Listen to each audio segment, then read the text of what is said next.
Vincent. I'm the interim CEO for the city of Chesterfield and have been so since December 4th of 2023. I have 51 years of experience in local government. I am both a practitioner and a student of local government. I've retired 8 years ago, and I've served as an interim CEO in 10 different municipalities here in the province. So I want to, first of all, congratulate you on your desire to be part of a democratic process, a very important democratic process. I would term this as, so you want to be an elected official.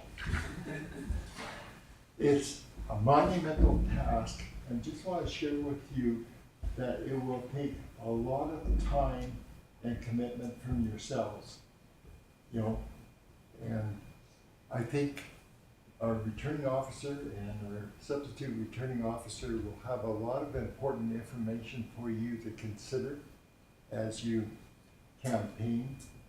And if there's any questions with regards to the city itself that arise during your campaigns, please feel free in contacting me to provide a response and any answers that you might be looking for. I believe in open and transparent government. I've always been that way in my entire career, and that's my commitment to yourselves as candidates in the upcoming by-election. So I want just to welcome you, wish you well in your campaigns, and I will look forward to after the election. So they'll go through some time frames, but not to take any wind out of their sails and their presentations.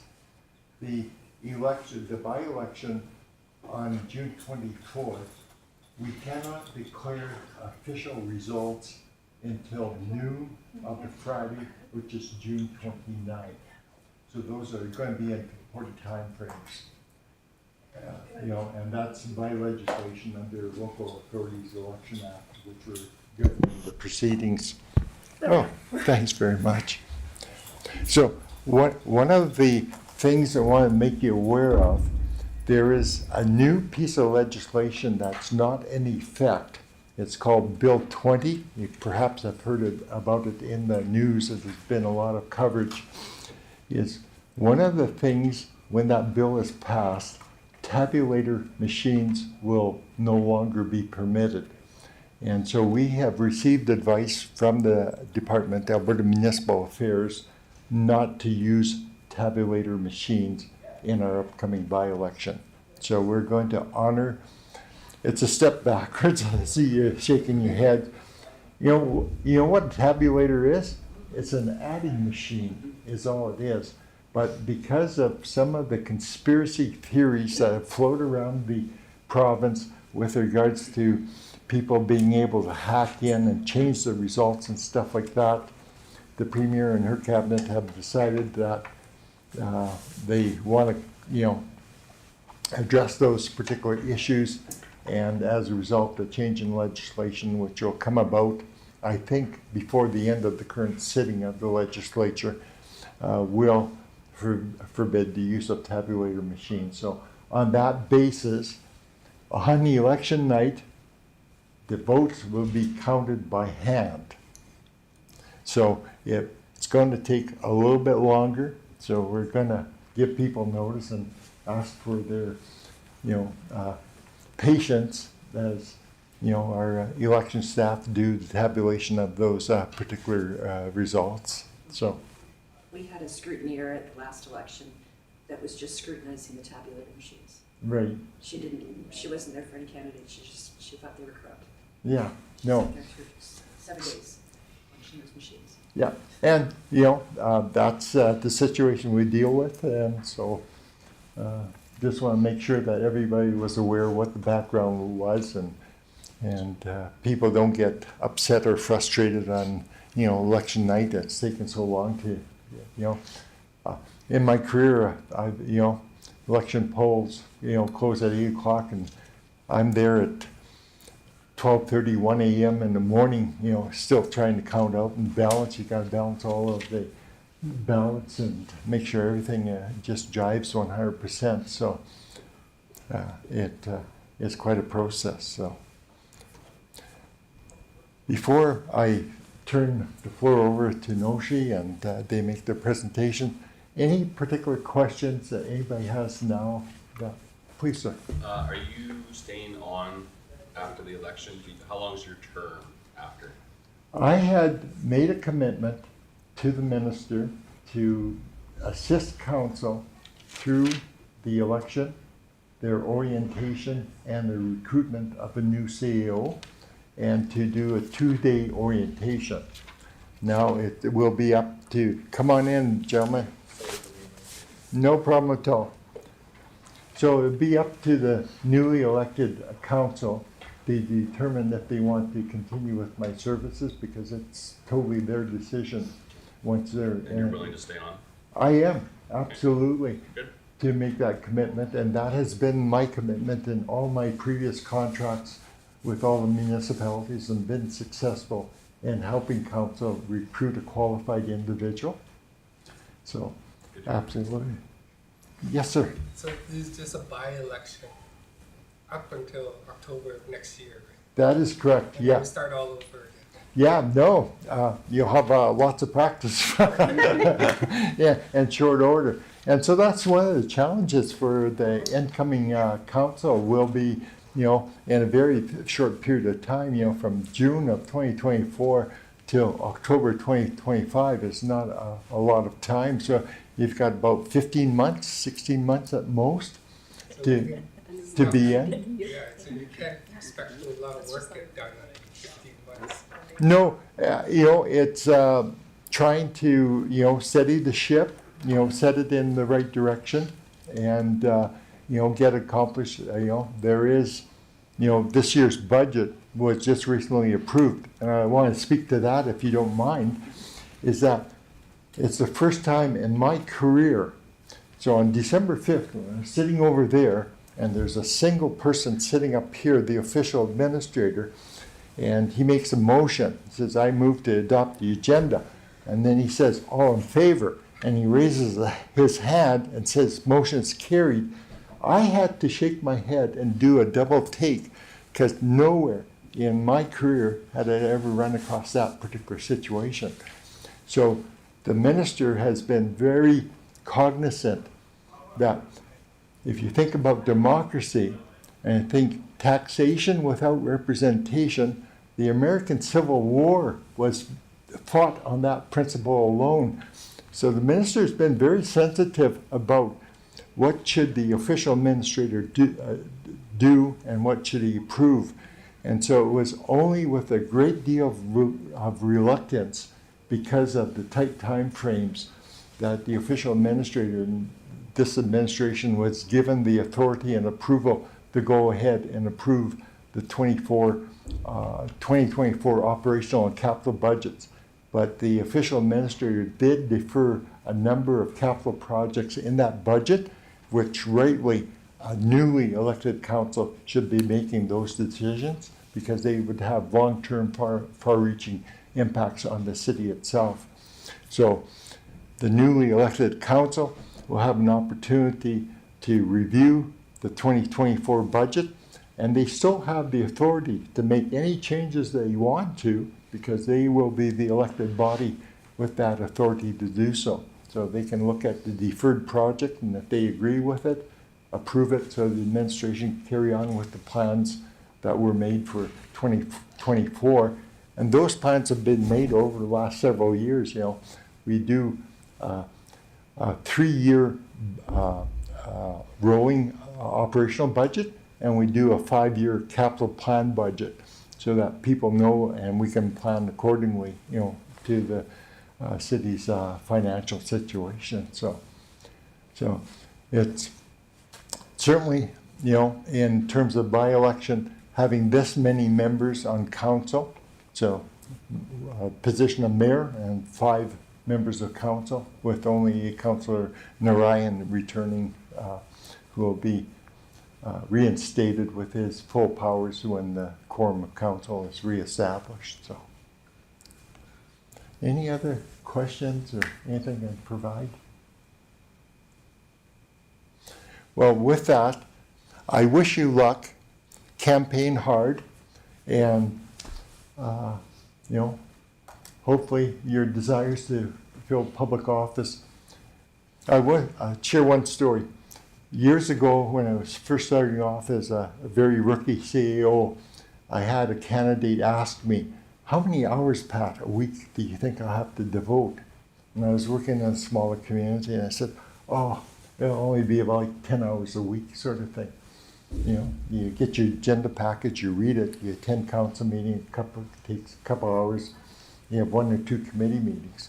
So they got elected. About 3 weeks later, they come to me and said, "Pat, this job has taken me 30 hours a week."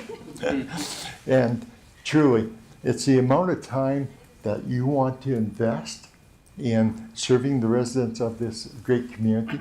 I had the opportunity to be here in 2017 and 2018 as the interim CEO. So I have a great love, a great passion for this community, and look forward to working with those people who are successful in their election campaigns. So wish you all the very best. Hope you have a great afternoon. And again, any questions you have whatsoever, I have one rule. There are no tough questions. I'll give you the fairest answer I can and help you in whatever way I can. So take care. Good luck. Stay safe. Campaign hard. Thank you. Okay. Notion? I think we'll have Kallen's first. Oh, Kallen first. Okay. Thanks, man. Good evening. I'm usually used to facing this way, so this is a little new. Welcome everybody to the Prospective Canada Workshop. My name is Kallen Morrison. I'm the manager of the Legislative Services, and I'm essentially overseeing the by-election with the help of Noshi and Krista. Sorry, I lost my place. And today this evening, we're holding this workshop to kind of facilitate just kind of like ground rules for a by-election, what being a councillor entails, all that. And to answer any questions, firstly, I would like to thank everyone for expressing their interest in running in the Municipal Council for this June, and for taking the time this evening to learn more about what this entails. As the election approaches, we want to ensure that you are equipped with the knowledge required to do so, so there's no surprises along the way.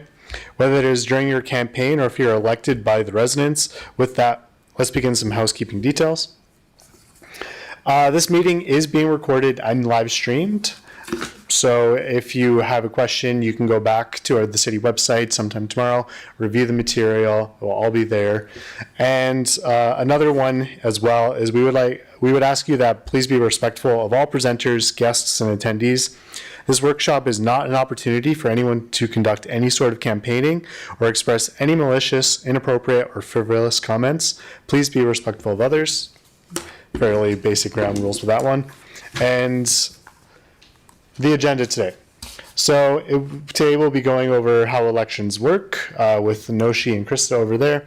And then we'll have some questions. And then I believe, I'm not sure it's exactly included, I'll be having a short presentation on the functions of municipal government, so there's not any confusions. So with that,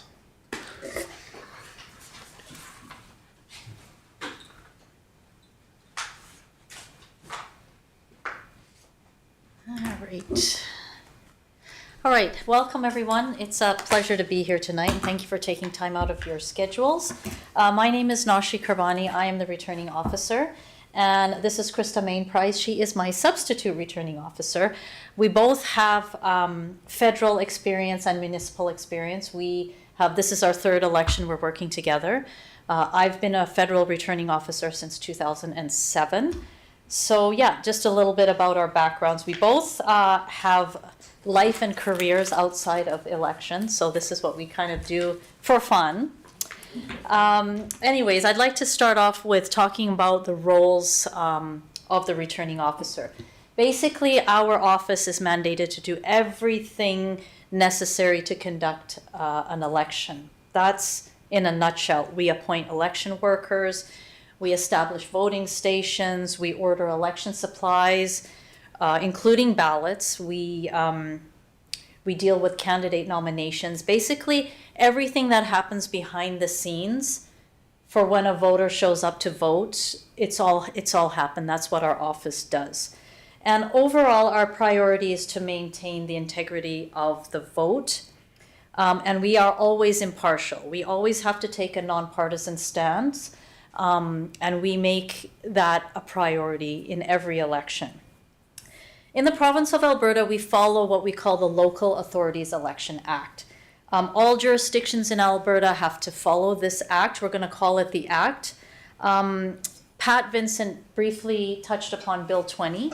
I don't know if you guys have been following the news, but there's updates to the Local Authorities Election Act in Bill 20 and the MGA. MGA is the Municipal Government Act, which basically governs how a municipality basically does what they do and the rules around it. The Local Authorities Election Act is how we conduct elections, and there are some items that have merged, and it affects both items. So for this election, for this by-election, Bill 20 will not be in effect. It's only had 2 readings.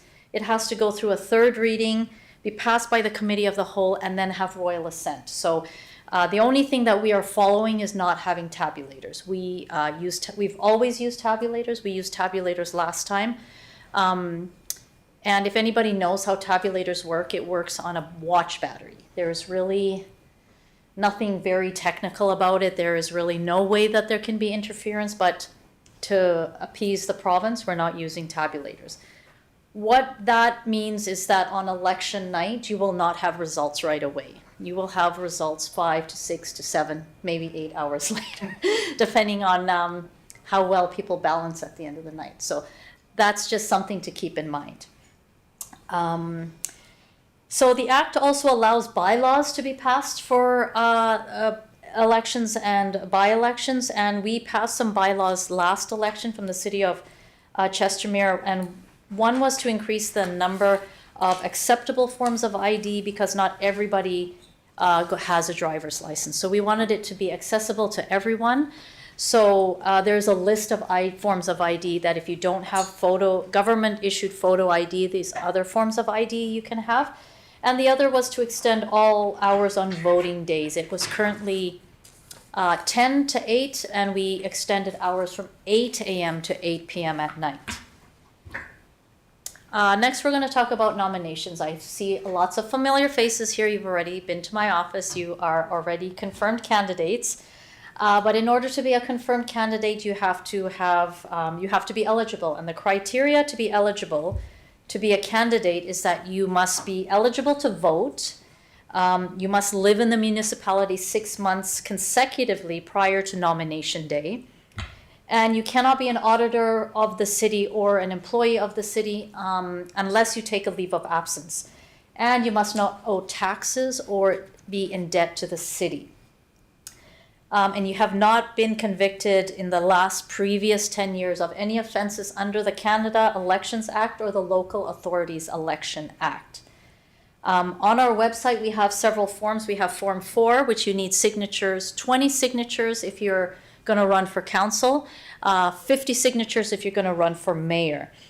We have the candidate information form, which is Form 5. We have the release of candidate information. And for those of you who haven't applied, there is a deposit of $250.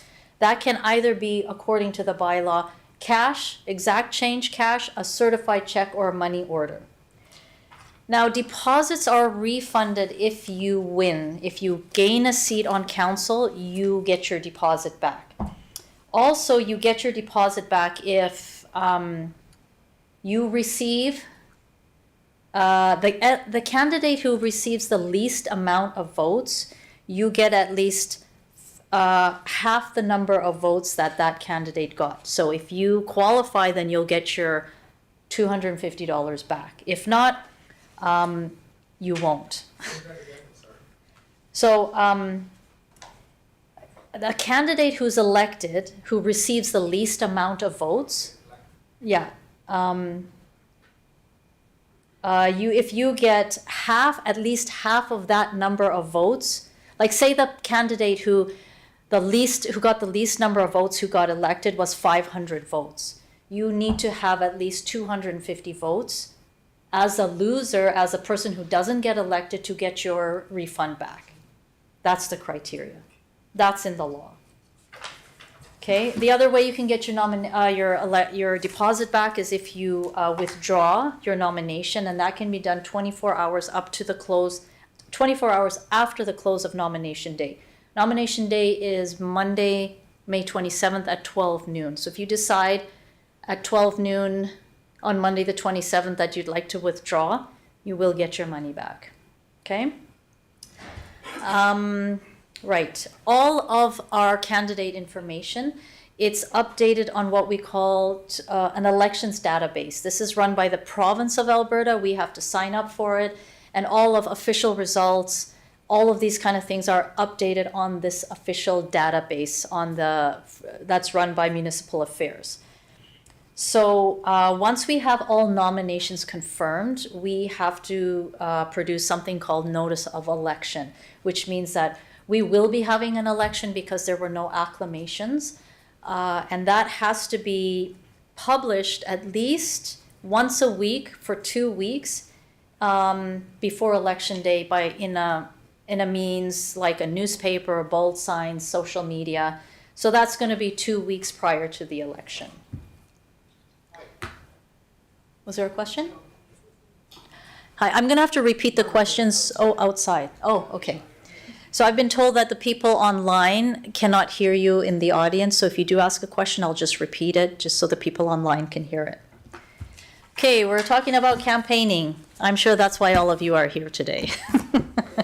This is our hot topic. Basically, our campaign period has begun. Once the resolution was passed, that basically the next day started the campaign. No, actually, right after the resolution was passed, that started the campaign period. In a normal election period, the campaign period begins on January 1st of that election year. So next year, the campaign period will start on January 1st. But for the by-election, it was last week, Monday. Right, so now,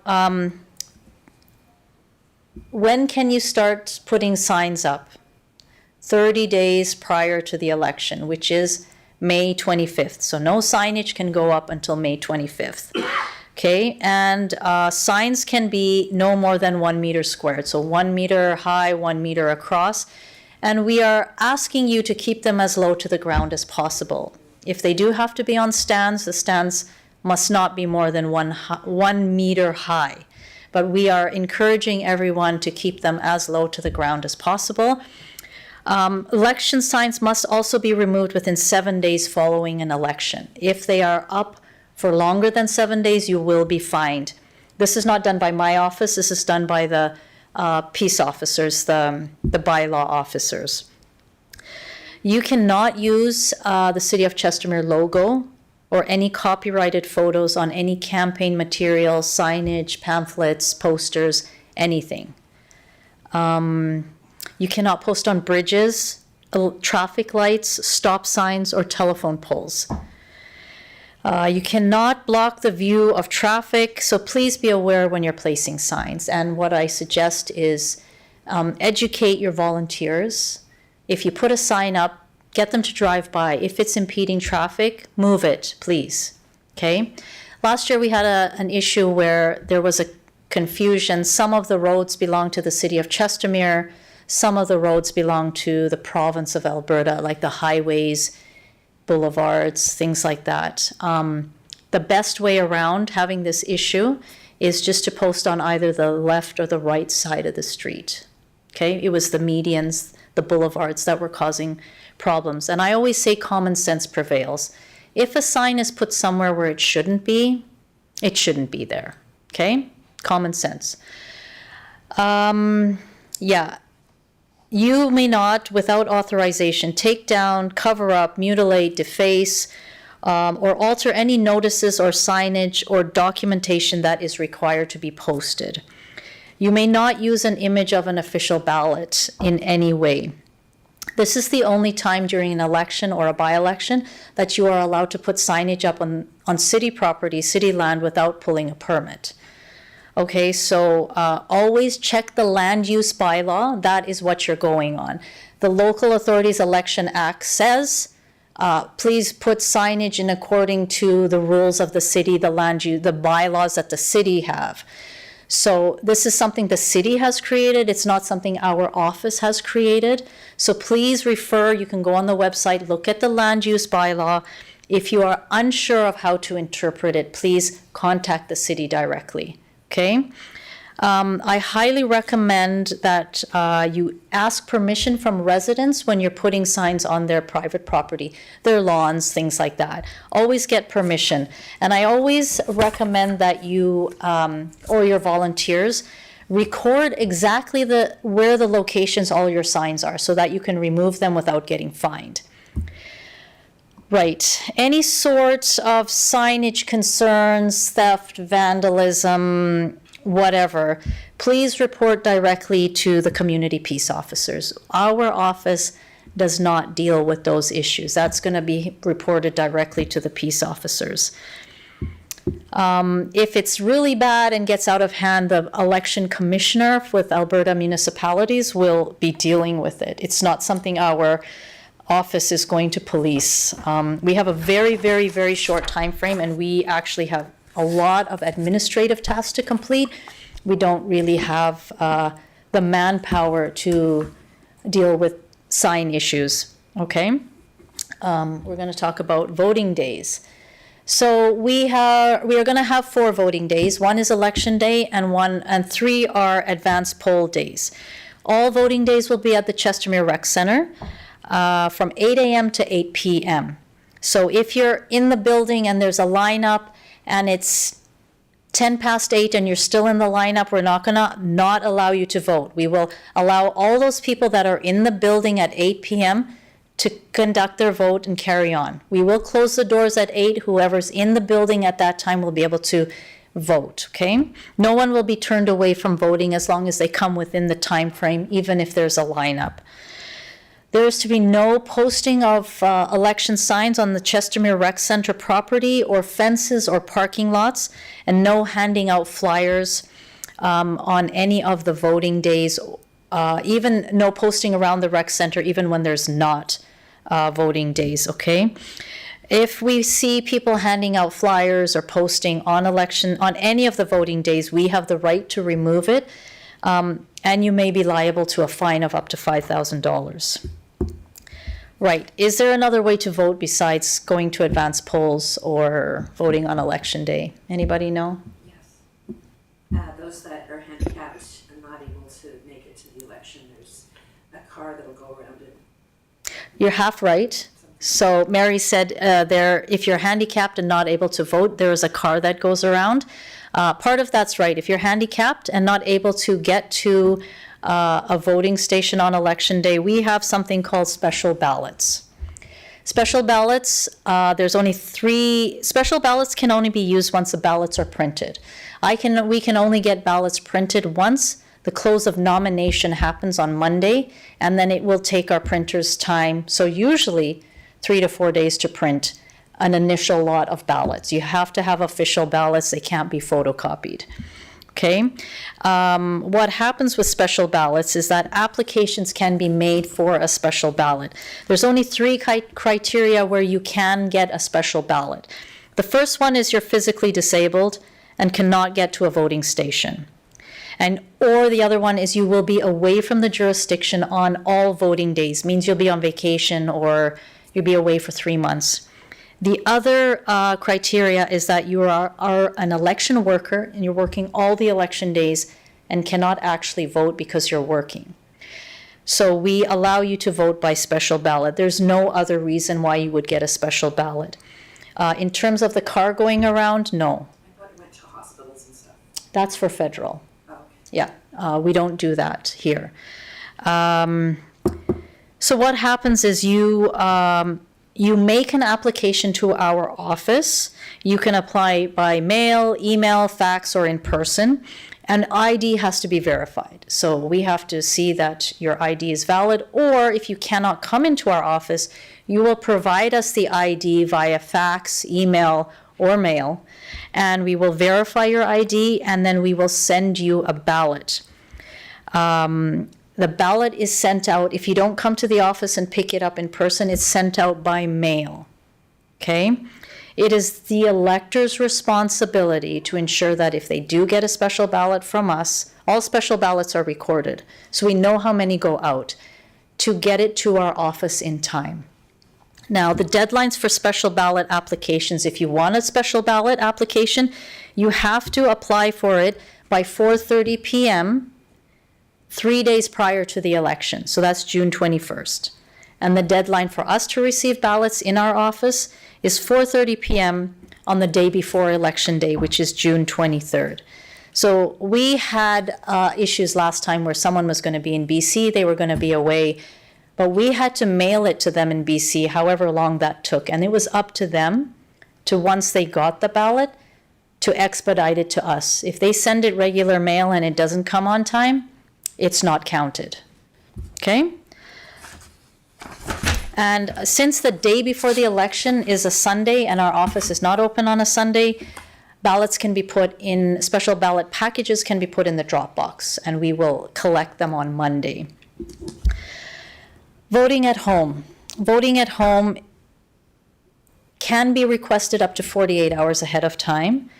The RO, the returning officer, can do the home visit if there are 2 other DROs present, or try to do it by special ballot, okay? So we do have the right to refuse a home visit based on manpower, staffing, logistics, etc. We've got a very, very tight time frame. Krista and I only work part-time, so doing home visits is not always feasible. So just letting you guys know, if people can't get to the polls, try to encourage special ballots. Okay, the vote. Is there an elector register? It's not like a federal election. There is no elector register, not now anyways. With Bill 20, by the next election, there will somehow have to be an elector register. The city will have to figure that out, and everyone who is an eligible voter will have to be on that register. So it means if they're not registered to vote, they will have to register to vote. That does not take in effect this time. So you have to be an eligible voter. What is the criteria to be an eligible voter? You have to be 18 years of age. You have to live in the jurisdiction that you vote in on election day. So if you move to Chestermere a day before or the day of the election, you are a resident of Chestermere, and you must be a Canadian citizen. If you're not a Canadian citizen, you do not have the right to vote. If you're a PR, you cannot vote. Proof of ID. So at the polls, you will need to show proof of ID in order to get a form, which is called Form 13, and that you will fill out this form. This form will have, are you a Canadian citizen? Are you 18 years of age? Do you live in Chestermere? And you sign for a ballot. So if you sign and say you're not we have to check your ID. The only thing that doesn't show on your ID is if you're a Canadian citizen. If you're not a citizen and you sign that you are, that is voter fraud. Okay? Acceptable forms of ID. If you don't have a driver's license, you can use a passport, Alberta healthcare card. If you have a hunting license, there's all sorts of things. We have an acceptable list of ID. Even if you have a utility bill, a bank statement that shows your name and address on it, we will accept 2 pieces of ID without a photo with your name and address on it. So there's lots of options. We also have a bylaw that we can provide. It's called attestation of residence. It means for students or people living in a home or an institution who don't really have a home address, that resident or that school will attest that that student lives there. It's a form they fill out, and they just have to come and show it to us. Yes, I live at this senior's home in Chestermere. This is my residence. And we will accept that as their address. That's called attestation of residence. Okay, electors. What if you don't have ID? you can have someone vouch for you. How does vouching work? Well, basically an eligible elector can vouch for somebody without the proper form of ID. So little Johnny next door, you know, he's in university, but he left all of his ID at university with him and he's home now. Neighbor knows Johnny, knows that he's over 18, knows that Johnny's lived there for 18 years and he's a Canadian citizen. So the neighbor can vouch for Johnny. You can only vouch for one person as an elector. You cannot vouch for more than one person. Okay, and the only time you can vouch for more than one person is if they live in the same address. So you can vouch for Johnny and his grandma who can't find her documents because you know they've lived there forever. Vouching doesn't happen very often. I think we had it once at the last election. I think so, yeah. Yeah, just once. Yeah, and there's a form. It's all official. There's a form that the voucher and the vouchee has to sign, fill out, and that goes back to the province. Now, who can be at the polling station if you're not an elector? Well, you can be a candidate, you can be an observer, you can be a scrutineer. Everyone is allowed to be there with the proper documentation. If you want to observe, if you're a scrutineer, if you're a part of somebody's campaign, you just have to come and see Krista and I, an official at the polling station. You fill out a form which gives you the authority to be there. We check your ID and you keep that form on you and you're good to go. Okay, so you are allowed to watch everything happening. We are transparent. We don't hide anything. So we welcome scrutineers, we welcome candidates, we welcome anyone to come and see what we're doing. Okay, that form is called Form 16. You can only observe. You're not allowed to handle ID or any documentation from an elector. So a scrutineer who's there cannot vouch for an elector. As if you're a scrutineer, you cannot vouch for an elector. Okay, it's usually another elector in line, or you know, your uncle comes with you, kind of thing. Your neighbor comes with you. That's basically how it works. Can people object to somebody voting? Yes, they can. If a candidate, official agent, a scrutineer objects to a person making a statement or the vouching, it must be noted. We have a special register where it's noted. It's signed off on, but the elector still gets a ballot. They still are allowed to vote, but the objection is recorded. Okay, they can still get a ballot because they've signed the register that claims they are eligible voters and they have not previously voted in this election. Okay, that's key in that elector register. It says you have not previously voted. Okay.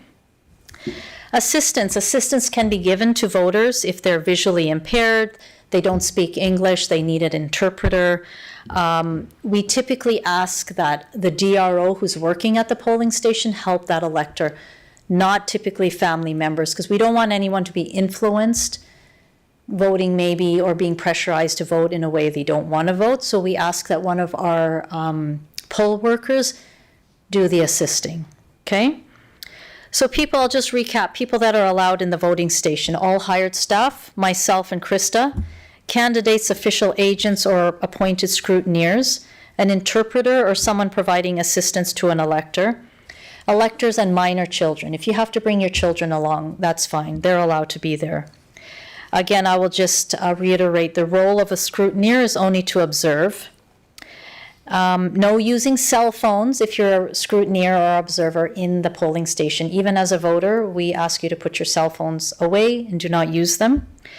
And no media is allowed in the polling station unless it's previously authorized by myself. Yeah. And isn't it a law to not bring any campaign material and to wear non-partisan colors? There's no parties in municipal elections. So that's all federal. Yeah.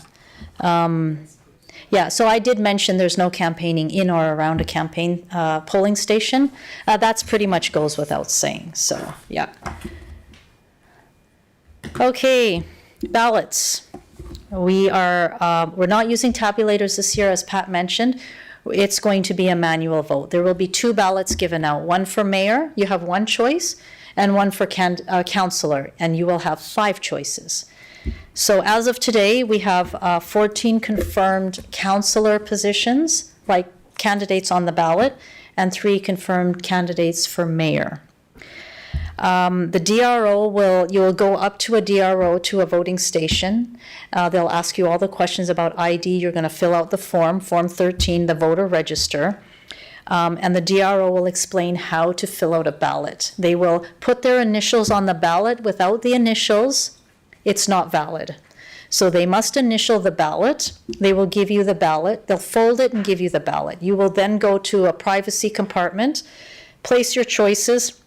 It doesn't matter if it's an X or a circle. It just has to be a mark. If there's more than 1 mark, it will be a spoil. It will not count. So be careful when you're marking. If you tell your people, if they make a mistake, they can ask for another ballot to replace it, okay? When you're done, when the elector's done with the ballot, they fold it back up, so we maintain the secrecy of the vote. No one can see how they voted. The DRO's initials on the back of the ballot will show. You go back to the same DRO, give them the ballot, they verify it's their initials, and then it's put into the ballot box. We will be opening new ballot boxes on every day of advance poll. So we're going to start fresh. We're going to have people witness that the boxes are empty. So we will take the full ballot boxes away at night, and we'll start over again every day like it's a fresh day. But can't you put numbers in case you have a choice? Like you don't have to put a cross, you can put 1, 2, 3, 4. So we have a question on the floor. Can you put numbers instead of marking? You can do as long as it's very clear that you have marked those candidates, we will count them. But it's not going to be that my first choice is, it's just going to be a mark. It doesn't make any difference. Now say if you put, for example, in front of one candidate A, you put just a mark, so that's only for that guy. Yeah. But you have to put 5 marks. You have to put 5 marks. 5. Yeah. There are 5 choices. You can put 1, 2, 3, 4, 5. You can, but it doesn't have any effect. It's just like marking the ballot, right? Putting a 5 or putting a check or putting a 1 and putting an X is the same thing. Are you telling me we can put marks on all the 5, 6 candidates? That won't count. There'll be. So I'm going to give you an example. As of today, there's going to be 14 people on the ballot.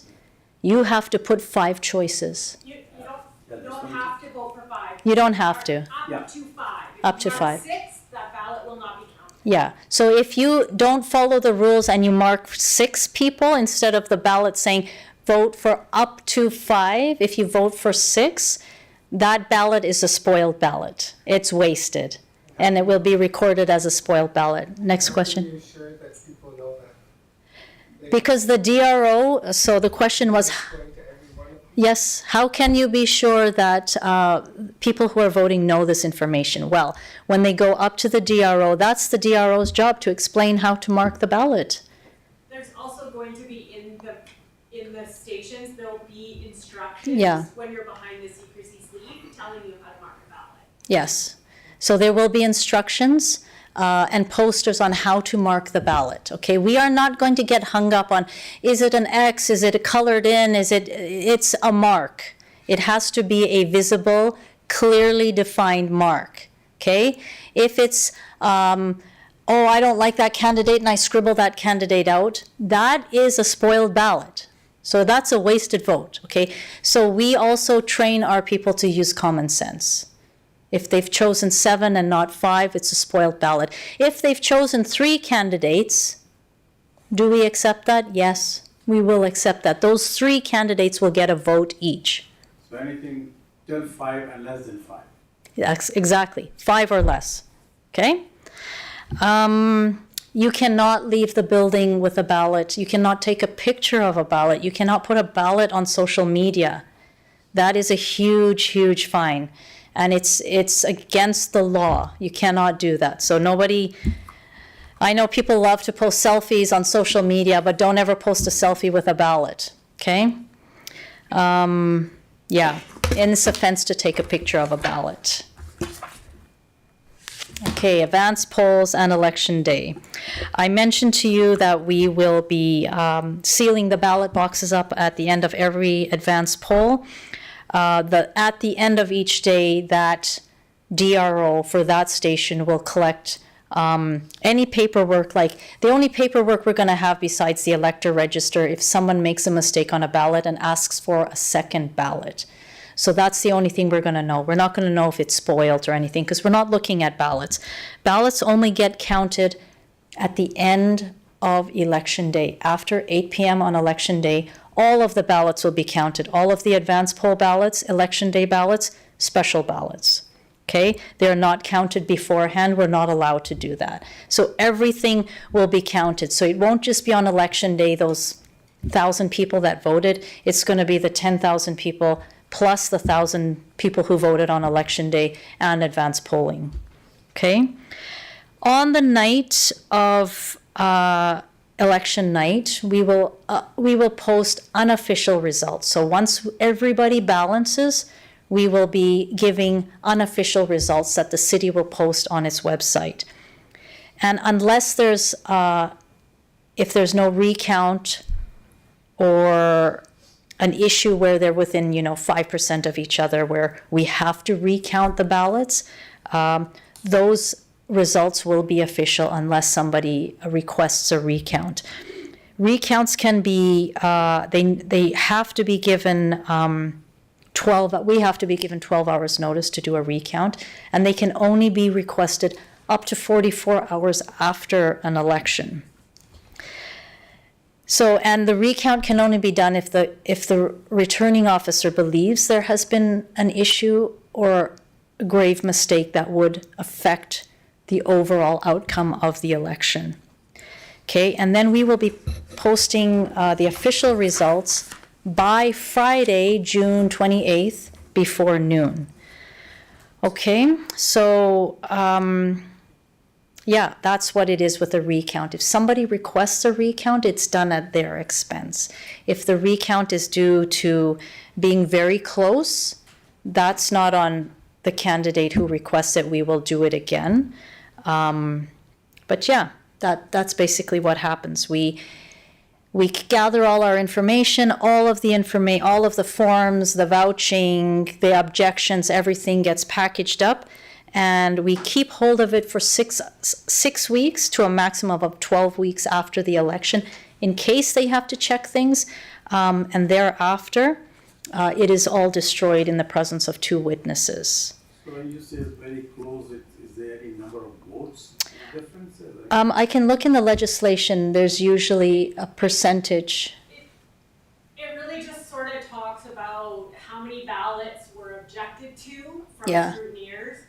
And so last time, no ballots were questioned, right? So there was a candidate that was really close to getting in, but we couldn't do a recount because no ballots were objected to. Yeah. So that there was nothing to affect the outcome. Yeah, if I believe the number of ballots objected to or would affect the outcome of the election. Okay, we're not counting spoiled ballots. If you decide to vote and you spoil your ballot, that's not on us. That's your loss of a vote, right? We don't count those. It's only objected. So if only 2 ballots were objected to, it's not going to change the outcome of candidate 1 or candidate 2. So that's what we have to consider. Okay? Yeah, so now what I'm going to do is I'm going to pass it over to Krista, who will talk about finances.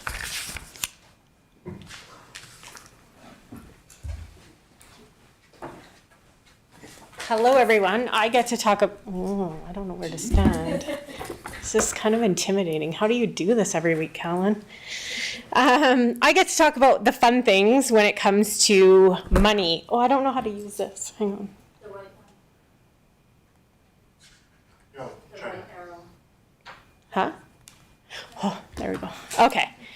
So we're going to talk about financial disclosures. Now, as potential candidates and candidates, I really suggest, like Nashi said, you need to really familiarize yourself with the Act. I'm going to be talking about part 5.1. I suggest everybody that is running for council reads this multiple times so you understand it.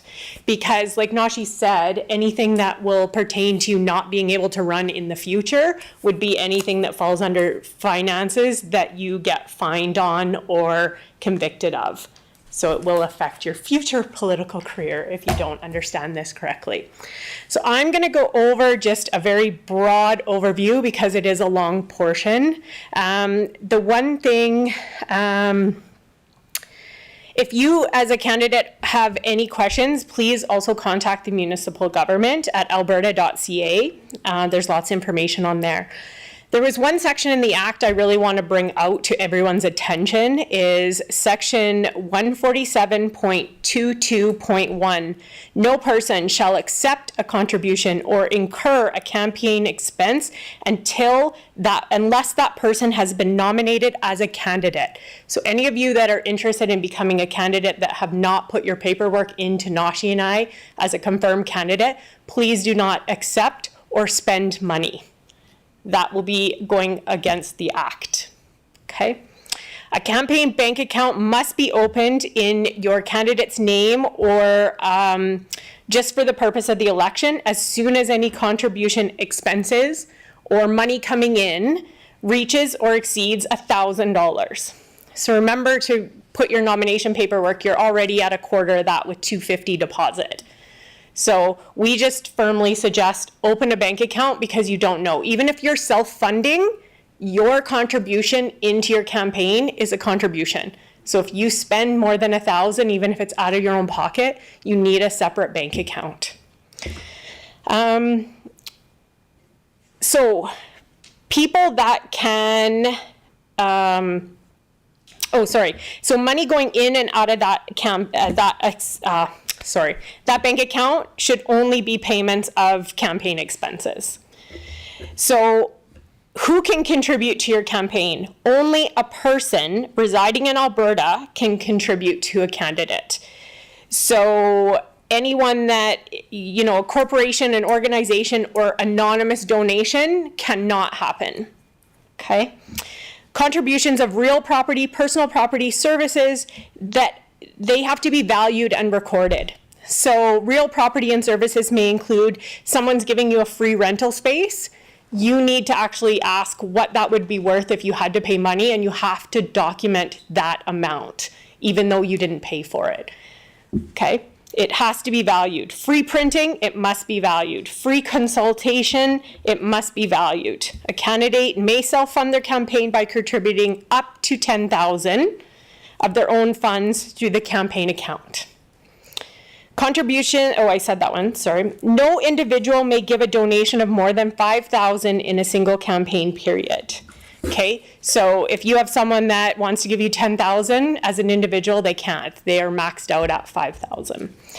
And our campaign period for this by-election is May 13th, when that resolution was passed, and ends August 23rd. Receipts are issued for every contribution and obtained for every campaign expense. All contributions of 50 and over must disclose, so any contributions brought in, you have to supply a receipt to that person, okay? So when you do your disclosures, there's a portion where it says you have to have all of anyone under $50 donated to you. So if someone's giving you 20, you just have to give them a receipt, and you don't have to document their name and address. Anyone that gives you more than $50 on your campaign, you have to document in your disclosure their name and their address. So fundraisers are also allowed, but the Act stipulates how to determine the contribution value of each ticket sold or admission charged. So please refer to the Act if you're going to throw a fundraising event. Records of contributions and expenses are to be retained by the candidate for 3 years following the date on which the disclosures are to be filed. For the by-election, you need to file your financial disclosures by October 22nd, and the records need to be kept then until October 22nd 2027.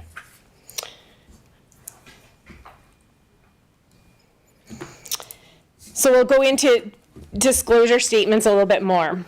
So as I stated, they're due October 22nd of this year. Campaign disclosure statements and financial statements has a form, and it's available on the alberta.ca website.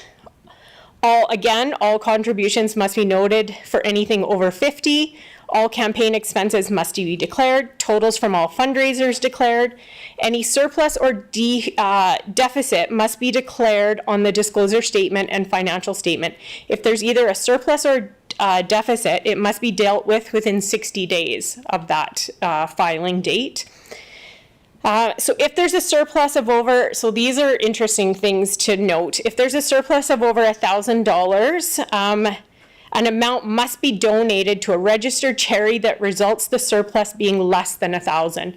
So if you have like $1,200 surplus, you have to donate $201 to a registered charity before you can take the remaining money out of your campaign account.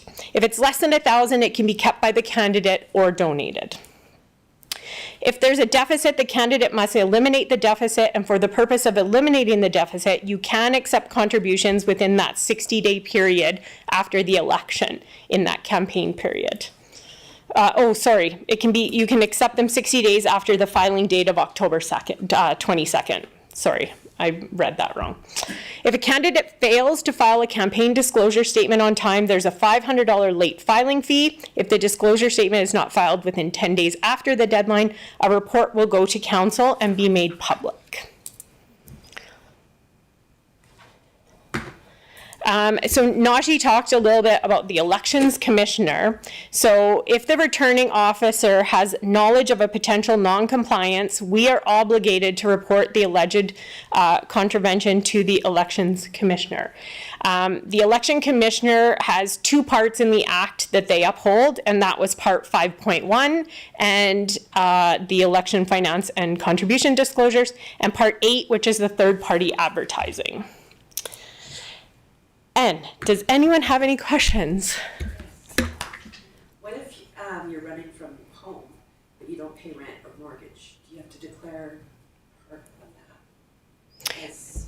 So are you asking, like, your campaign headquarters is basically your home? Yeah. And you're asking if you need to pay rent on your campaign quarters? No, because it's your home. So you don't have to declare that? No, but so some people last time had campaign offices. So that's a bit different. You're just campaigning from your home, so that doesn't fall under that. It's not renting space. Okay, thank you. You're welcome. So to be clear, as long as you're under 1,000 for expenditures and you don't have any donations, then you don't have to open a bank account, right? Just keep your receipts. So if it's $999.99, you're okay. Yeah, so what was asked is, just to repeat it for everyone at home, if your expenses were $999, do I have to open a bank account? No, you do not. It's as soon as you hit that 1,000 that you have to open a separate bank account. If you don't open a separate bank account and you spent less than $1,000, you still do need to have your disclosures and have all your receipts put in there's a specific form online that has to be filled out and all your receipts and stuff put in. Yes. So further to that question, if you start spending more than 1,000, you can always reconcile when you set it on October 22nd, correct? I would say as soon as you notice you're going to go over 1,000, go open a bank account. So I can tell you from last election, I went through. You can reconcile the up to 1,000 once below 1,000. Well, so the act just says once you trigger that 1,000, you have to have a separate bank account and everything needs to run through that. So if you feel like you're going to go there, I would suggest just do it now. So the question, I guess, that you're trying to get at, you're funding it yourself, you do $2,000, you put all your receipts, so you say I spent $2,000, you send $2,000 to your campaign bank account, then that campaign bank account gives you back your $2,000. Is that because you're basically funding it yourself, you have to be paid back? Yeah, but you need to have a bank account open before. Have a bank account open as a candidate. So you have your candidate. $999.99, it's fine. Yeah. Self-fund 1,000, you have to open your own bank account. And that, no, like, yeah, I'd have to read the act a bit more clearly to understand that. So what you're saying is, Does any money have to go into that bank account? yes. Okay, So that's what I'm saying. The act says as soon as you hit that 1,000 mark, all of your receipts and money in and out have to come from a campaign account. Okay, so that's the question. So if I am funding my own campaign and I get $2,000, I've opened a bank account, I go through all my receipts, it's like $2,000. I take $2,000 and put it into that bank account. No, because your expenses, once you hit 1,000, have to be paid out of that account. So if there's no money in that account, how are you paying your expenses up to $2,000? So, As soon as you hit 1,000, that bank account has to be open. So you can't spend $2,000 and then put $2,000 into a bank account. It'll trigger at $1,000. Can I offer like a practical example though? Like, so if you buy a lot of stuff online, you might have to use a credit card. So what I've done, and I confirmed this last time, so I use like my personal. Janelle, sorry, can you just come here and, because I'd like everyone at home to, yes, Just please. because I actually I did this once. Yeah. But you might have to use your actual credit card, but then for each transaction, pay yourself back out of that account. that's what I'm saying. Yeah. It's basically, if I spend $722 online for signs, Yeah, then I put $722 in the bank account, yeah, then I pay Rick myself back $722. yeah. So All it's a the big circle. all the little annoying little steps, exactly. Yeah, no, that's what I'm Administration. saying. Yeah. Yeah, sorry, just don't wait till 2,000 No, is what I was, sorry, I misunderstood, my bad. because the money has been, there's a whole bunch of money being spent. You hit 1,000, they say, here's my receipts, and then you put in $1,200, you say, okay, so $1,200, and then you keep spending in and out. I thought I was just wondering, because I started spending before the bank account was made, I couldn't pay with the debit card, I can't pay with the debit card, or apply for a visa in Yeah. time for the campaign, right? Yeah, So that's what I'm saying, as long as it's an in and out account. yeah. Okay. Sorry, does that make it clear? I maybe made it way less clear, but thank you, Janelle. Just open an account now and then be done with it. Just open an account now. And also with donations, correct? If you woke up one morning and somebody transferred you $5,000, then you should have a bank account for that. Yeah, and I mean, if they, so what she was saying is, if she woke up and someone sent her, $5,000 or, Ken's even better. yeah, $500 e-transfer. Yeah, if it comes to your personal account, I would just transfer it then to your campaign account, and then you can spend it from there. And the forms you were speaking about last night. They're on the alberta.ca. Take that with you to the bank, and they'll. So some of the banks will ask you for that, that Form 5 that shows your commissioner and or Nashi's signature twice. The banks may need to see that to open the account. I know some of the banks here in town requested it. Yeah, I went to ATB yesterday with that form and they had no problem opening it. Can you please repeat how to mail the account? Let's say it's $1,000 or $2,000 left after all the expenditures. So what we have to do with that? So you're asking about a surplus. Okay, so if you have a $2,000 surplus at the end of the election, when you're doing your financial disclosures, you need to donate an amount of money that will take your account under $1,000 to a registered charity. Once it's under $1,000, you as the candidate can keep that money or donate it. So if a lot of you are self-funding and you're like, oh, okay, I'm putting $5,000 into my campaign account to self-fund, and then you only spend $2,000. So you kind of want to be careful on that if you're not going to spend it, because then that $2,000 of that has to be donated to a charity. You can't take it, you can't get it back. So just watch your surpluses.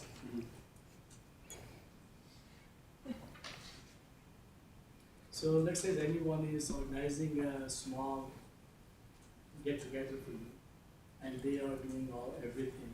Is that counting as a expenditure for us? Or? So what you were asking is if someone else was throwing you some kind of campaign function, they're organizing it all, do you have to claim that? Yes, you do, because it's a campaign for you. It still becomes, so that's what I was saying about, so if someone's volunteering to throw this and they're paying for everything, you still need to find out the real value of it, and you have to document that.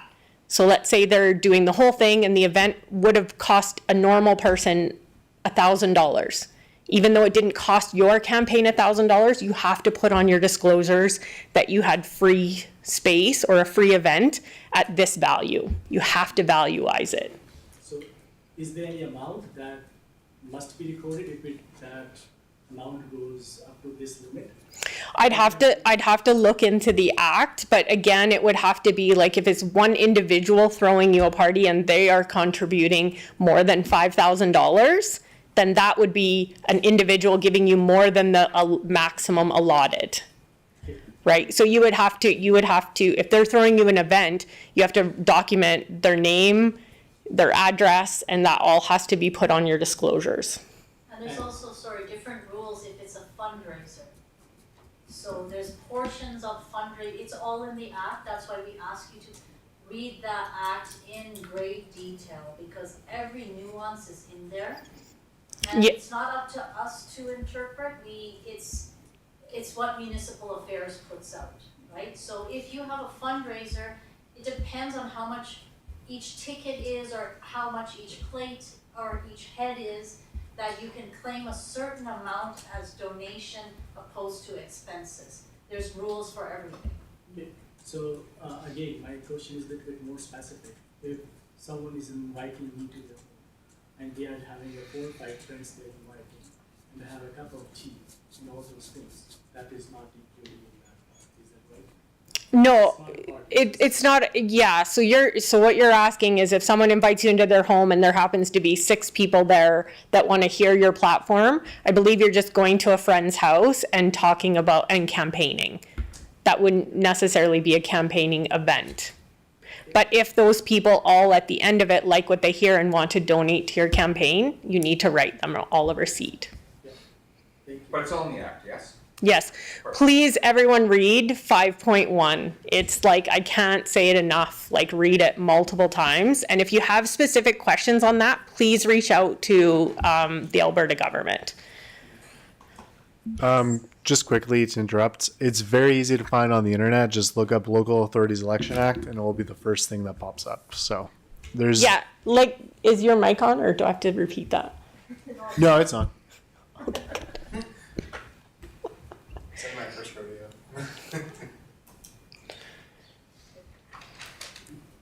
Yes. We've talked about contributions of space and physical things. What about time? Someone volunteering, do we have to document that as a contribution? No. The act doesn't say anything about volunteering. It's something we can ask MA, but I haven't come across that. It's just talking about real property. So spaces, signs. Material things. Vehicle expenses. Gas and insurance. No. So vehicle expenses, no, because you're just using your personal, it's more if you're getting stuff donated to you. So the $250 would be one. Yes, your $250 that you put in as a deposit is a campaign expense. Like I said, you're already a quarter of the way to $1,000. Not many people do this for under $1,000 just because of the price of signs. Oh, anyone's computer's lines, there's a good place to line. Print plus. Print plus. Print plus. Question about the special ballot. There is 3 options that Noshi gave it to us. The one is I would like to ask about if someone is on vacation and would like to.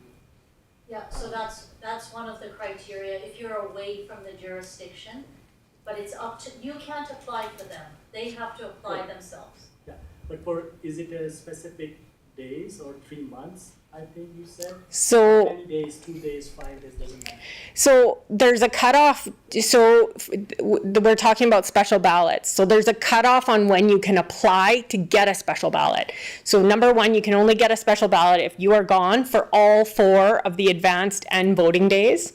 You have a deadline of 3 days prior to the election day at 4:30 p.m. to request a special ballot. And then that special ballot has to get back to us by the day before election day at 4:30 p.m.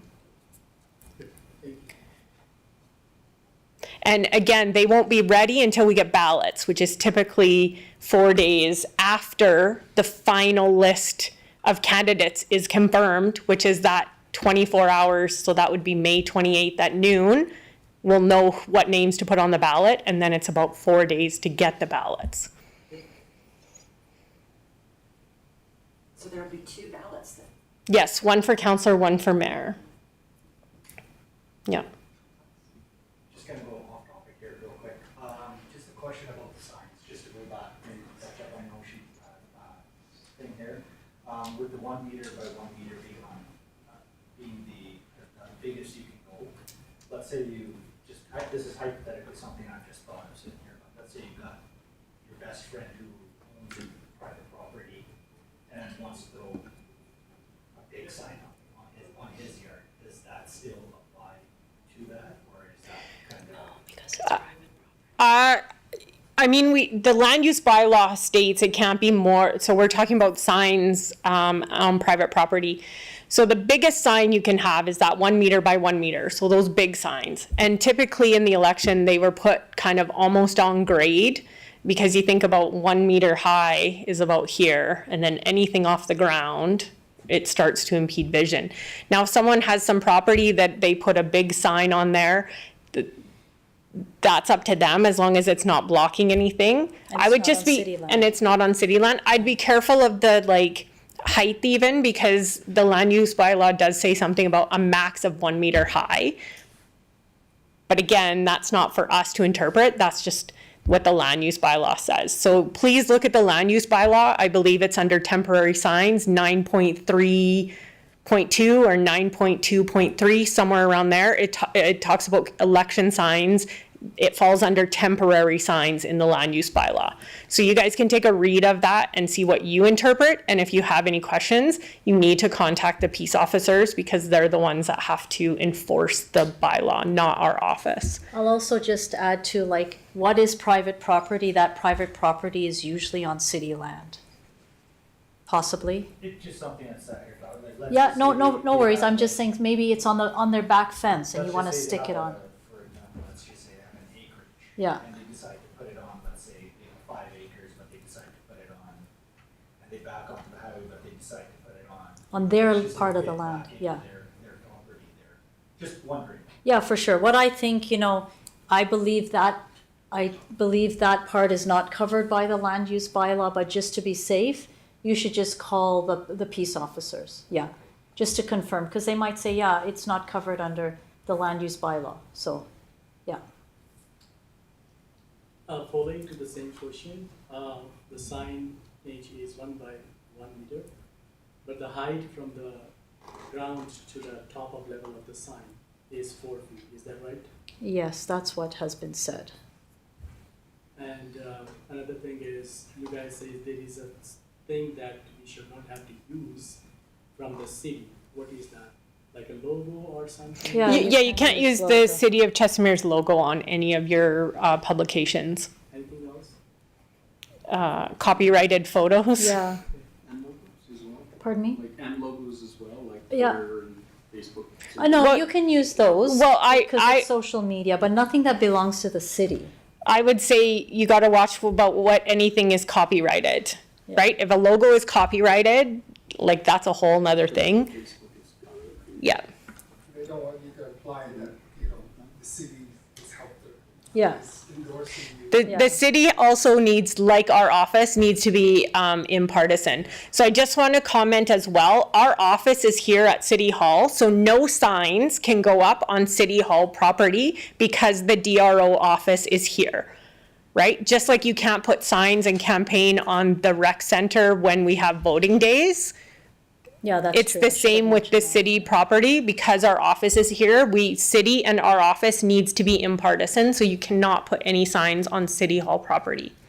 But we could put a sign up on a bulletin board in the rec center.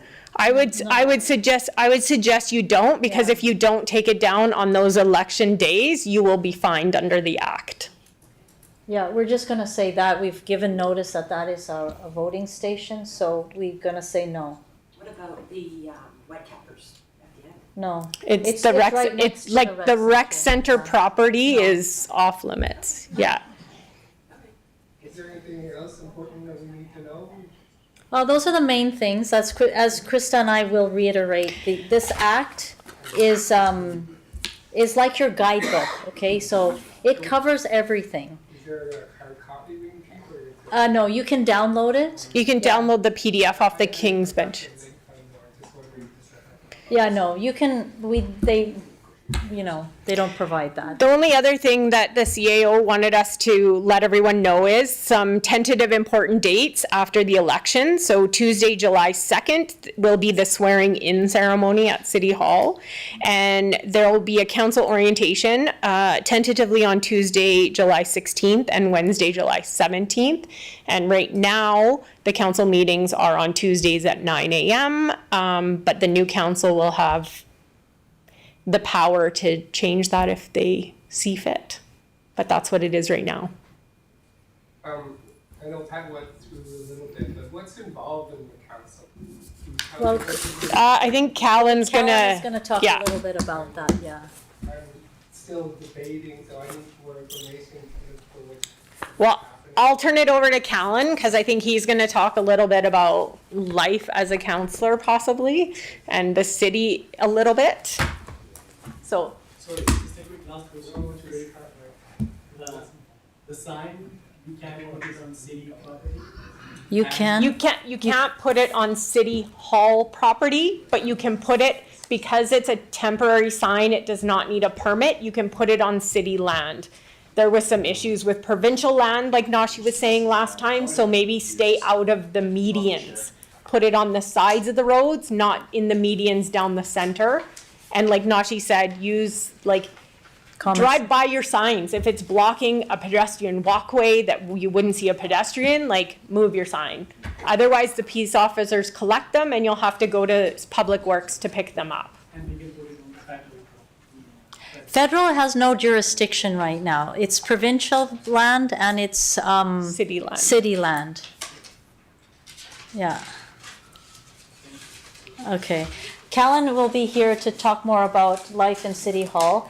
I can give this gentleman just a quick, I work for a different municipality, and councillors have to put in a minimum of 2.5 days a week, minimum. And that's just with council. It doesn't include extra events, things things that are going on in the city. That's all over and above, but yeah. Pass it over to Kallen. Oh, can I have, oh, there you go. Hello, everyone. So you want to be a counselor / mayor. So this presentation will kind of go over your role in the city, where you fit in and whatnot. That is on the, I passed around our organizational chart, or at least part of it. It will be on the slideshow. It's just not the greatest quality of image. So for the agenda for this presentation, I'll be going over the legislative requirements for the Municipal Government Act. Shorthand is the MGA, which is this little book, and I expected to memorize it before you become a counselor. That's a joke. You don't have to do that. Legislative requirements are city bylaws, the city structure, which is that chart I'm passing around, and council strategic vision, as well. We can go over some questions. So the legislative requirements, these are arguably the 3 to 4 sections that are the most important for a counselor. That is pecuniary interests, conflict of interests, and in other words, reasons for disqualification and voting. So conflict of interests are exactly as they sound. Let's say you're on the council bench and council's voting on which t-shirts we buy t-shirts from, and you own a t-shirt company. That's a very basic sense of a conflict of interest. They can be more vague. If a conflict of interest comes up, you have to announce it to the public and council, and you have to abstain from voting on any issues regarding to that conflict. If you are caught with to be in violation of a conflict of interest, there are certain punishments that are outlined in the MGA as well as our Code of Conduct bylaw. There's also reasons for disqualification. They're quite a bit, but they're quite severe. It's something like you have to commit a crime, you have to be stealing money, stuff like that. As we might all be aware, the minister can dismiss and whatnot as they choose, but we won't really be getting into that today. And lastly, section 182 and 183, just going over voting. If you are sitting on this bench outside of a conflict of interest, you have to vote in favor or you have to vote against something. You cannot abstain just willy-nilly. You have to state why you're abstaining or if you're absent. But every matter that comes to you in front of this when you're sitting on here, you have to vote on it. Legislative requirements regarding our bylaws. So the first bylaw I have right here is our procedural bylaw. This goes over how council meetings are conducted. First thing from speaking through the chair, i.e. the mayor or the deputy mayor, or whoever council chooses, if either of those are not there.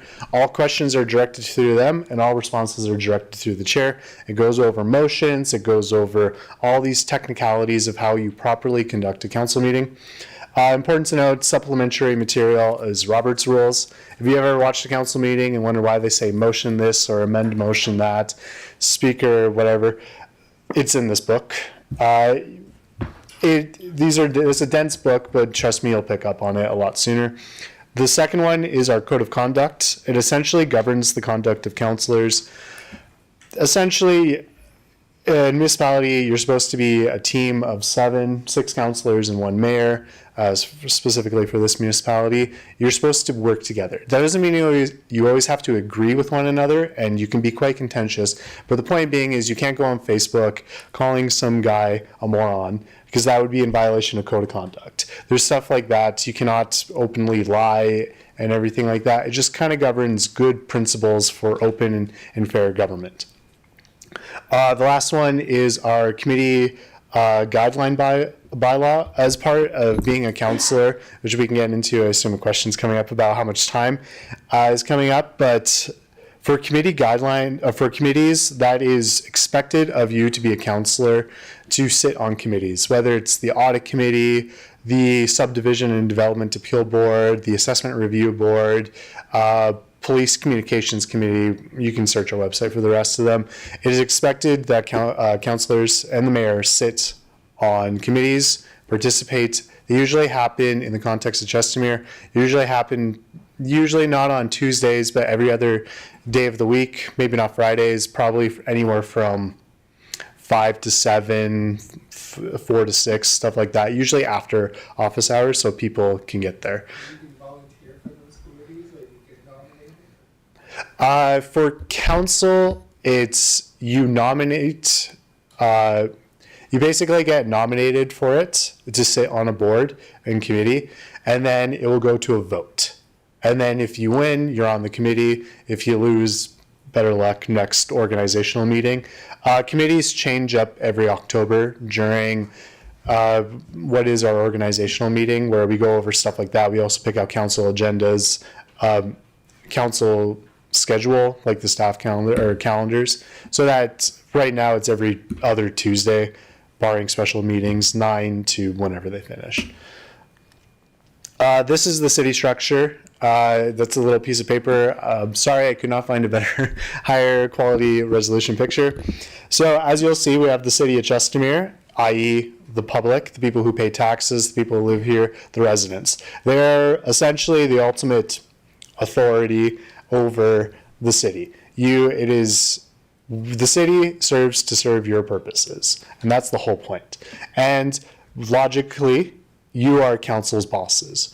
You vote them in, you vote them out, you express your satisfaction or your dissatisfaction to them. They are public servants at the end of the day, and you are the public, at least for now. They have to, the whole point of a democratic society is your elected officials have to represent the people. Above that, we have the CAO, in our case, an interim CAO. Important to note, the CAO is the sole employee of council. He is the only employee, he or she is the only employee of council. Usually one, we'll leave that for another time. On top of that, the CAO is in control, the head of administration. So we have, for the City of Chestermere structure, we have corporate services. Think of HR, IT, finance, community sports services, events, and so on and so forth. We have legislative services, fairly self-explanatory. We have legal, once again, fairly self-explanatory. We have community growth and infrastructure. Those are roads, those are projects, that's people who do the bridge, those are people who negotiate contracts with developers, they do the planning. If you ever heard of the land use bylaw, they take care of that. And community operations, they're the people who maintain the roads, sweep the streets, clear the driveway, or clear the roadways of snow, everything like that, garbage. So the city structure, once again, council derives its power from the people. The CAO is the sole employee of council, and is very important. Council is not to interfere with administrative issues. So let's say you're the mayor, you don't like a certain employee. It is against this book for the mayor to fire you. That's just not how it happens. Now, there are ways for the mayor to express his discontent with the CAO. That can happen, that's unfortunate, but there's no way a mayor can fire an employee. Lastly, I just kind of want to go over the strategic vision.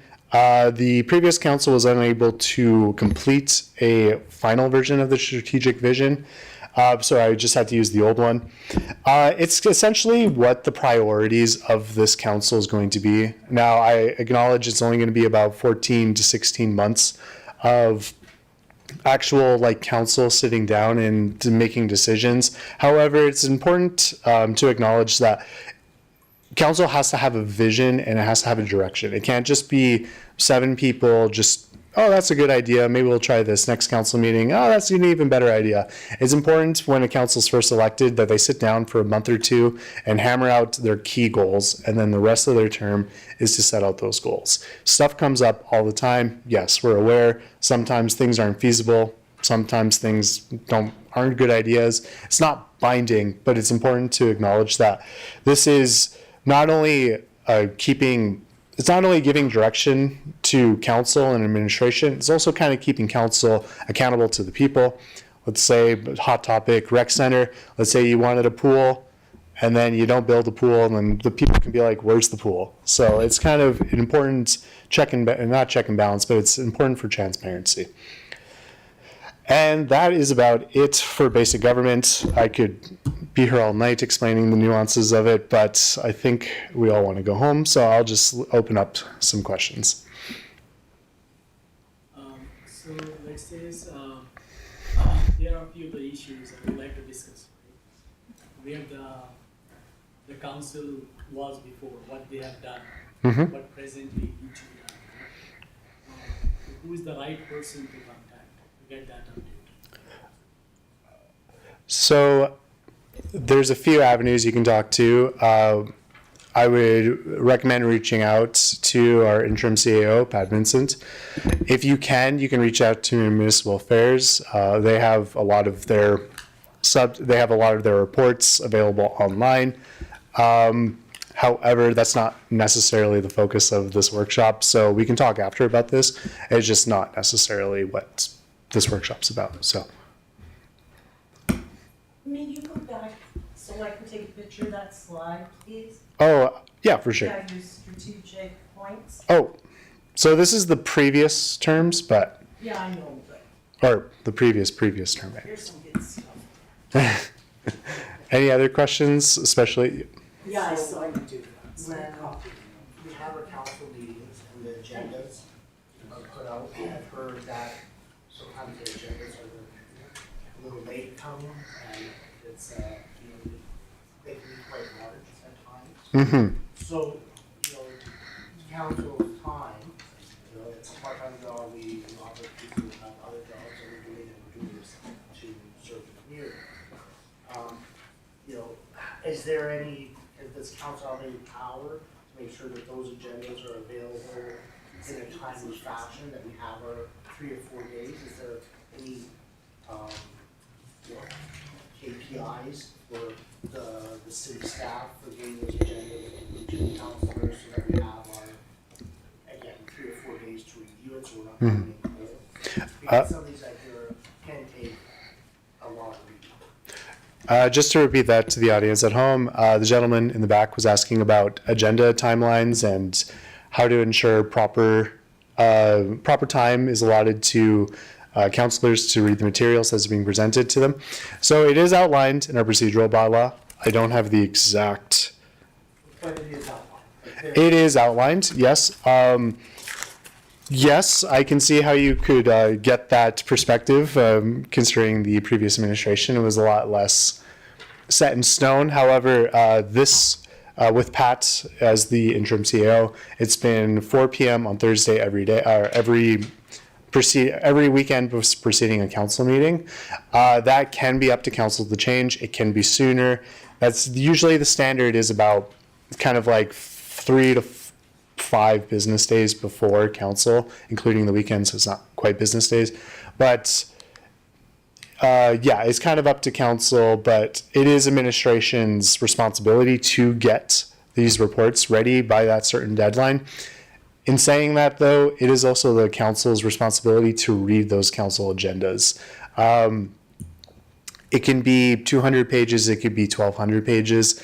Regardless, that is your responsibility when you're sitting up there, is to make informed decisions on behalf of the public, and you don't make informed decisions by skimping through an agenda package. So if you give us 1 day, give it to us Monday, and our council meeting is Tuesday, you're expecting all of us to be speed readers? So He's given a Thursday. I know, I'm saying, if for some reason. For sure. There's a delay. Mm-hmm. Does council have a way to push the agenda, saying we don't have time to review it, or is that something that's allowed or not allowed? Yes, you can make a motion to defer an item. You can make a motion to amend the agenda right at the beginning of the council meeting to remove certain items, and you can also table items. So they all essentially do the same thing. Essentially, you just don't have to talk about it right then and there. So if you raise a concern, hey, this 300-page document was given to us at 11 o'clock last night. We have our council meeting at 9 a.m. I didn't have time to read it. You make a motion to table the item or amend the agenda.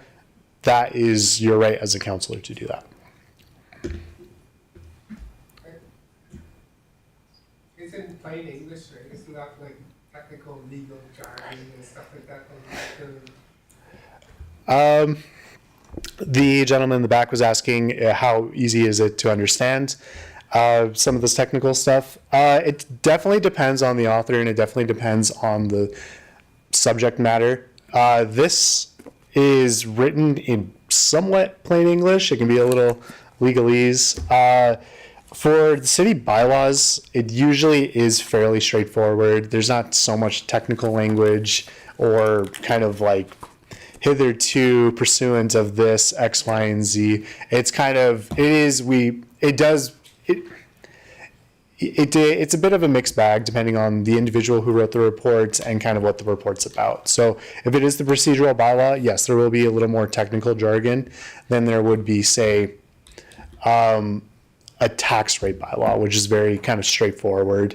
Although then again, you get into community growth and infrastructure, a lot of their stuff is technical because it has to be technical. There's no other way to shorthand dimensions or formulas for a bridge, you know what I mean? So, and that is, it's not necessarily the responsibility of council to be experts on everything. That's administration's job. We're hired, we're paid money to be experts in a specific field. And it is also our job of the city directors, interim CAO, and whoever stands up in front of council to make that report understandable, not only to council, but to the public. So unfortunately, there's a bit of give and take. Sometimes we try and make it easy for the public to understand. At the same time, it's unavoidable. So. You don't need a master's degree to run. No, you do not need a master's degree. No. So. Yeah. Where do you find out who else is running?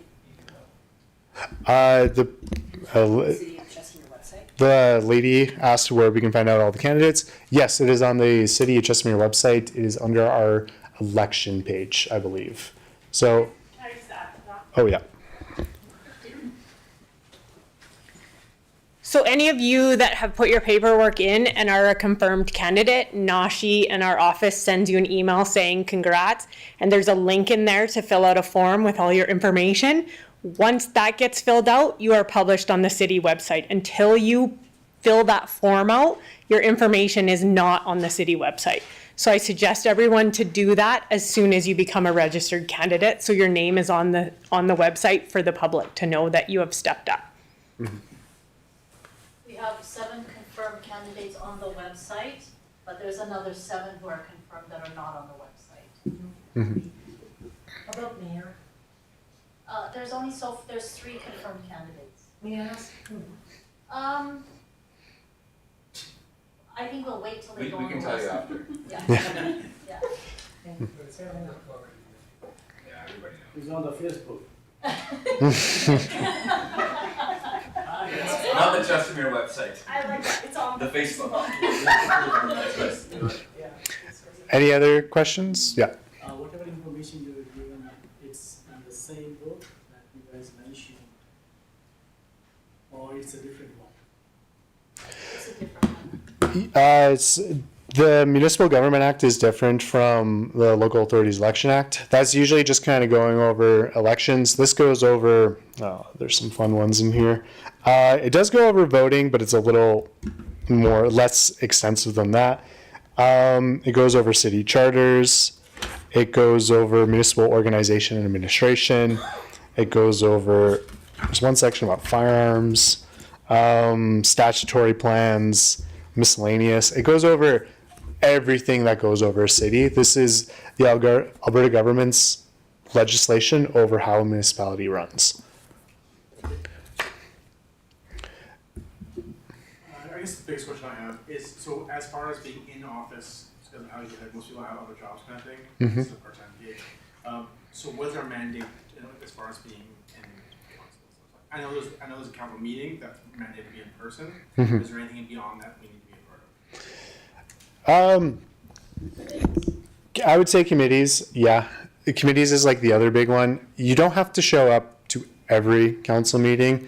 However, if you skip too many or you miss too many in a row, I think it's 3 without giving written notice or an explanation why, I think you can be dismissed. I will say, I would argue for at least councillors, the mayor's a little different because they're a little more involved with, I wouldn't say day-to-day operations, but they're a little more involved with meetings and greetings and whatnot. A councillor's biggest responsibility is probably reading the agenda package. That's probably the most time-consuming, and depending on how serious a council meeting is, or not serious, but how big a council meeting is going to be, that will probably eat up a good chunk of your day. So if you are successful in your campaigns and you become councillors and mayors, I would highly recommend, at least for the immediate future, is to inform your current employer you can't work Tuesdays. Just take them off. If we finish early, hey, that's great. You just have the rest of Tuesday off. But I've had some council meetings start at 9 a.m. and they end at 9:30 p.m. So they do last a while, depending on the subject matter. I would also say there were a lot of councillors that did work their full-time jobs perfectly fine. Maybe they couldn't come into the office every day, they couldn't participate in certain city events, but they were able to function as a councillor and work their job without any problems. So it's kind of like a life balance choice. You are choosing to become a councillor. It is kind of your responsibility to make it work, per se. So. Any other questions? Krista and I will hang around here if you guys have any other questions you want to talk to us. We're happy to answer any questions. So we don't have to Okay, perfect. Well, thank you everyone for coming and good luck.